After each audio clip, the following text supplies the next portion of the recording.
2 or 3 planks. Well, behind us we have a prong, which was a traditional fishing craft from the River Suir and the River Barrow. And in the last number of years, the prongs have all but become extinct as a fishing boat in the rivers. And what you see here tonight is the last prong in Cheekpoint, the last fishing prong in Cheekpoint.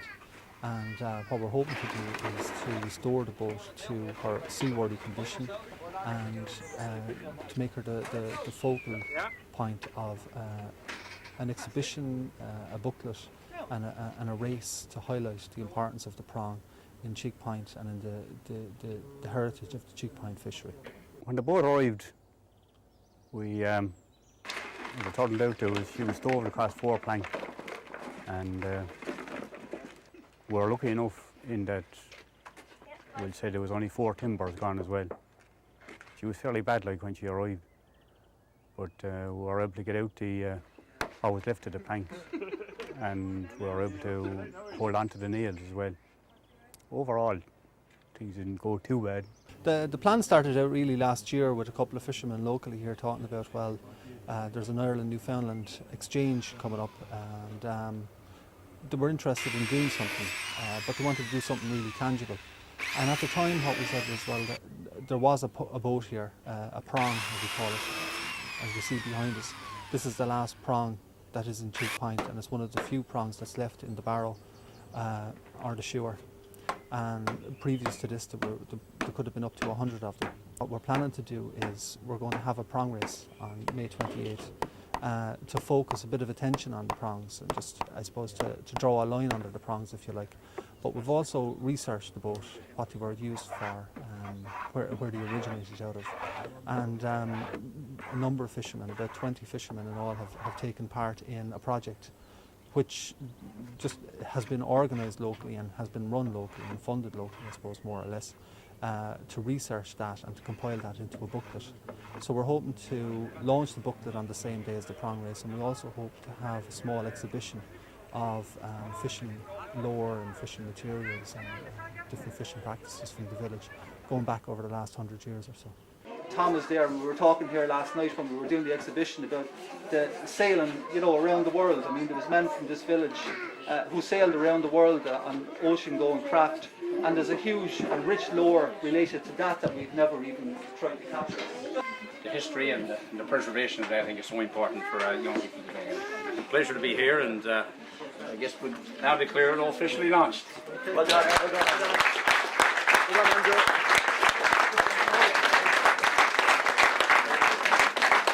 The ocean called, I am your life. Come unto me and find the sustenance that you will need, a food for all mankind.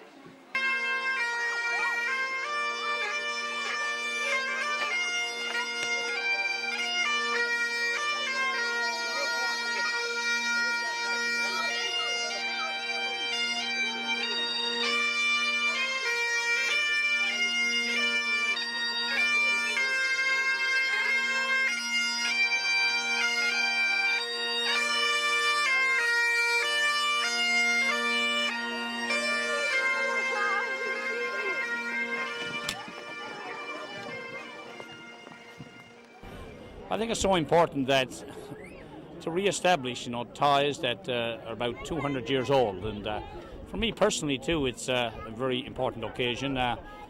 My great-grandfather Sullivan was born in 1812 in New Ross, and my great-great-grandfather Keogh was born in Enniscorthy in 1796, and along with numerous other people came to a part of our province, the Southern Avalon, and they settled from almost every name that we see here today, by the same namesake as from the Powers to the O'Tooles to the Sullivans to you name it. There's not a family name back home that's any different than family names here, and we've preserved a lot of that culture, and the dialect is still very much in common. And for us to come back now after that time to come back to Ireland, feel just like home, to establish those ties.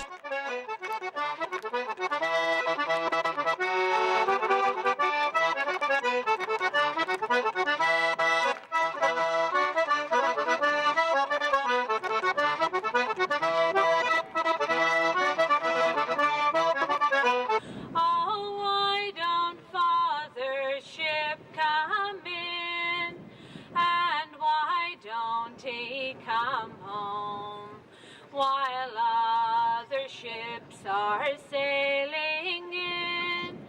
The importance of coming here for us this year is we finally got started on something many of us have been talking about and dreaming about, you know, and that is creating a closer tie to Ireland. We're all of Irish descent. Matter of fact, there's about 500,000 people in the province of Newfoundland and Labrador. Over 1/3 of them are of Irish descent, and 85% of them came from about a 50-mile radius of Waterford City. So there's been a tie to Ireland for our people all over the years, and actually making that happen and tying that together is the importance of being here for us.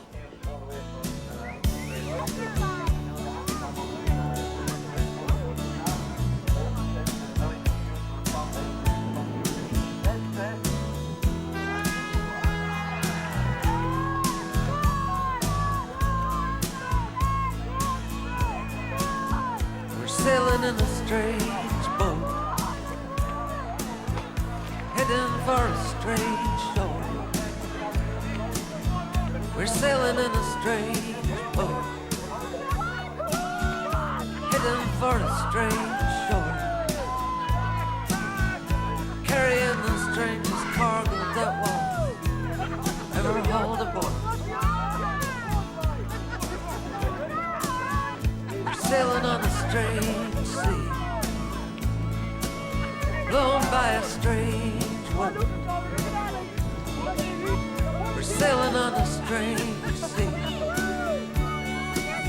blown by a strange wind,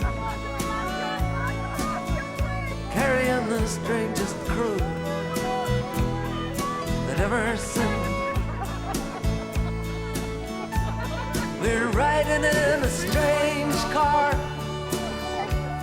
we're following the strange star, we're climbing on the strangest ladder that was ever there to climb. We're living in a strange time, working for a strange goal. Living in a strange time, we're working for a strange goal. We're turning flesh and body into soul.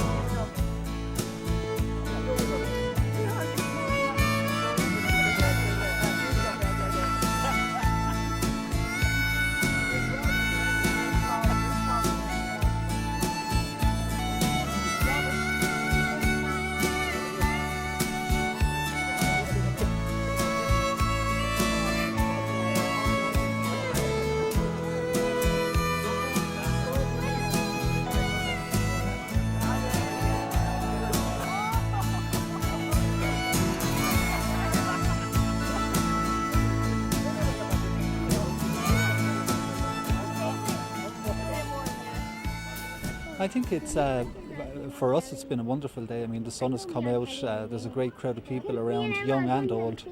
I think what was important for us was that we didn't want to have anything of the plastic paddy about this. We wanted to have something that was unique, I suppose, and that it was our own, that we'd put it on and it was part of what we were.